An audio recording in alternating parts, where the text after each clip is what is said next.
Hello everyone. Last month I was lucky to fly a Cessna 185 on floats. It is a very special 185. It was in a recent movie about a British spy, and also has an empty propeller which is reversible, and IO 550 EMAG, so it flew amazingly. And lots of people asked me on my video that they wanted to see the instrument panel. So I went back to Kitsap Lake in Washington, and I came back with Terry. So he showed me the instrument panel in detail. It is an amazing airplane also inside, and the instrument panel is great. So we're in Kitsap Lake, Cessna 185 with reversible propeller. We're going to look inside and look at the instrument panel in detail and check every single instrument on this airplane. Looks nice. And then we go to the avionics master, spinning up, and that spins up our G5. And the requirement for this installation is that this does not have a battery. The G3X does not have a battery backup, and the G5 does have a battery backup. Okay. So that's your standby attitude information, and it has an internal battery, which is a 4-hour battery. Let's see here. Let's just turn Bremerton down a little bit. Okay, what does the Garmin display shows? Well, this is the G3X. It's nice because you can configure it to whatever you want. You can change the flight attitude display right here, aircraft symbol. That's selectable. You can do the traditional triangular style. This is what I'm used to because that's what I work with. Okay. The normal display I work with, but this is typical flying situation right here, and it's really nice for instrument flying because the horizon line is a really nice setup. It goes all the way from side to side. This is very similar actually to the new 737 MAX. Okay. So screen is like this, where the horizon line goes through your speed tape and through your altimeter tape. Okay. Like that. When you're IMC, the bigger your horizon line, the better. You know, when you're, of course, yes. It makes it much more intuitive to fly the airplane that way. But all of these screens are configurable right now, and then there's also terrain database behind it. So it's touch screen or? It's touch screen. So you can touch screen, and it's touch screen plus knobs, right? So you can change. It's really nice. So you can do normal touch screen operations. You can look at whatever you want to have right there. You can look at a different screen like that with map. It has you can go to the weather like that. It's got you want to know what the weather's doing. I'm not sure if we haven't, we may have to be airborne to get Stratus pickup, but in flight I can look at the weather in Florida right now. Oh wow. And know, what my weather might be in Florida, but I think I'm too low for Stratus right now. I'd have to be but I've got all the different Stratus information that you could see that I could get here for weather like that. So this is mainly for navigation. Yeah, navigation and yes. Okay. Yeah. So but again, traffic, it's configured. weather. It's configurable. Yeah. But you can show traffic on here. You can show whatever information you want. Okay. On here, but it depends on. No instrument from the airplane, like engine temperatures or not? No, that's down here. You can do that. I've got a friend with a 185, and that's what he did. He doesn't have these gauges down here. He's got all these engine gauges on the G3X, and they're just displayed along the side, and it's configurable. Okay. That's a really nice setup too, and it's a really clean installation when you do that. Yeah. In fact, if you look at it right, there's traffic.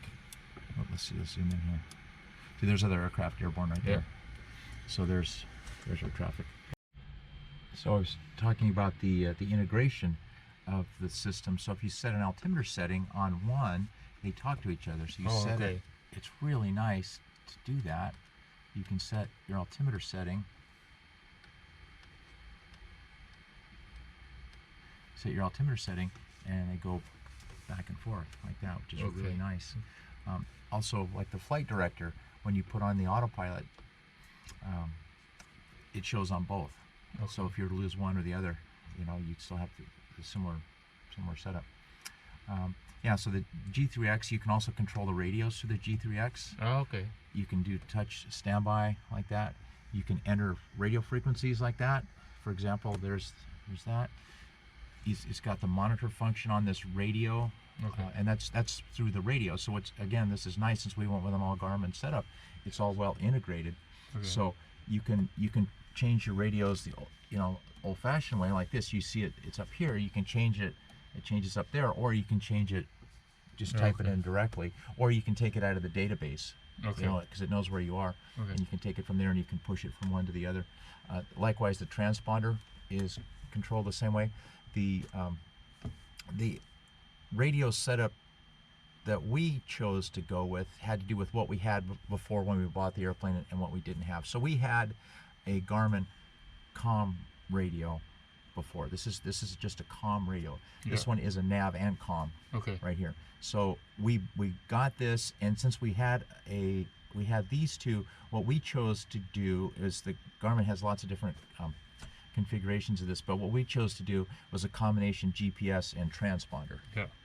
And so that's what this unit is. So that's got all of our flight planning information through here. So to do the flight plan, so it's a fairly small screen to do, but that's okay. Usually you just do data entry on that, right? Because really what you're looking for, if you want to look at your flight plan, is here.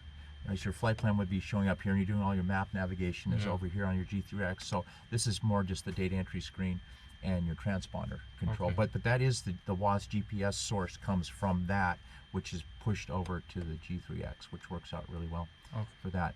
And then this unit then is the nav 1, COM 1, and this is just COM 2, just COM only. And that's what do we have on this screen? That's electronic international, correct? Yes, the GCR. Yeah. So those manifold pressure, RPM. Yep. So these are the primary. So those are always shown. Manifold pressure, those are mandatory to be shown all the time. And then you can toggle through different fuel screens. Pressure? Yep, fuel pressure, fuel. It's got your fuel remaining, fuel totalizer. It's on here, fuel flow. But right now, your cylinder head temperatures, CHTs.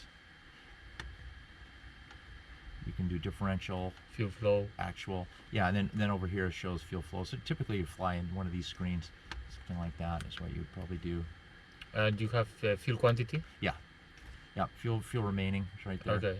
Yep, based on that, and that's different. So that's fuel remaining based on the totalizer. So, and this is based on the actual senders right here. So they old airplane fuel senders are not the most reliable things in the world. So it turns out that the fuel totalizer usually turns out to be slightly more accurate. I put the size senders on my airplanes. And they're amazing. Much better. Yeah, these are very accurate. These are old-fashioned ones, right? So these are not as good. So there's this one, you can put a checklist in it if you want, but typically just fly with that. Okay. It's All temperature, pressure is what you need, and outside your temperature. Over pressure, okay. And the flight time too, no? Yeah, a local time, just it's local time right now, and then your amps, your electrical. And the light that says caution is for electric? Yes. Okay. Yep. And then high voltage. Yep. Okay. Those are the beacon lights, strobe lights, landing lights, tactile lights, navigation, pitot heat. Right. What is oil dilute?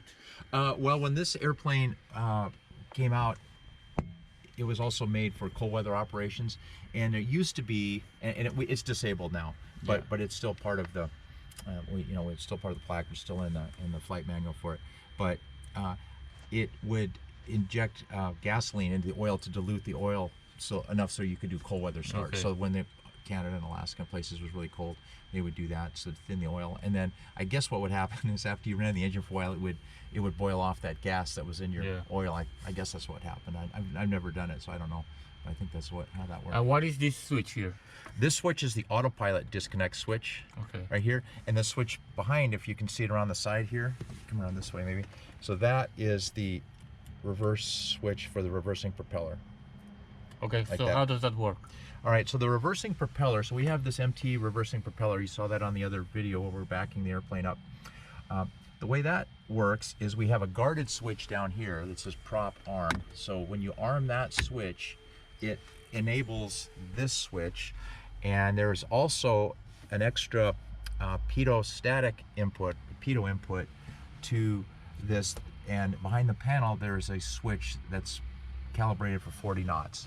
So you have a reversing prop available to you. The switch armed less than 40 knots, and then you hit this switch, and then if you hit backwards, if you hit it backwards, and that's backing the airplane up. Going backwards is backing. And then there's another, this switch is also toggle. You can go forward, and you see this light dump, and this dumps the hydraulic pressure to take it out of reverse. If it were somehow to get stuck in reverse, you can come out. Yeah, and if it is in there's the reverse right there. It tells you that the reverse solenoid is active. Okay. That's what that's telling you right there. What about the light on top? What is this for? That's the reverse light. That's the reverse light. Yeah, right there, rev light. Yes. Okay. Yeah, that tells you that you're in reverse right now. Okay. But the reverse solenoid is active right now. Yeah, so that, like that. So standard audio panels, Garmin Autopilot, audio panel that works well with this. So this is the G500 Autopilot right here, which I've been really happy with it. With this, it flies the airplane really well. You can use it either as you can see the flight director is on right now. Yes. So there's flight director. So if you check, so I'm going to roll the heading bar. You can watch how the flight director works on there. So this is the presentation that I'm used to. This, again, you can have it the traditional GA style with the flight director, which is the little yellow triangles. You've seen that, you've flown with that kind before. But this one is what I'm used to, and find it. This is called a split queue flight director, and that's a selectable option in behind the screen there. So there's the roll bar, and then on the pitch bar, right there, you can adjust the pitch right now. So there's just pitch hold right there, so you can adjust that. And when the autopilot is engaged, the autopilot will fly these flight director cues, so it's really well integrated. So so right now we have flight director on. You could also engage. You just hear the autopilot solenoids. Click. Okay, there's the yoke turning right there with the right. So I can turn that, and it's telling me. So this airplane does not have electric trim. So it's one of the things when we were installing the avionics. I was asking the avionics shop if we could install electric trim, and there is no STC for electric trim for the 185. So so instead of having electric trim, you get this notification that tells you that you need to trim. All right. Okay. It's telling you that there's a trim requirement. So if I roll the pitch trim the other way, see there's the yoke going forward. Okay, so there's pitch control. Obviously it's on the ground, it's not going to work that well, do anything, but still, that's what it's telling you right there. It's sensing trim requirements.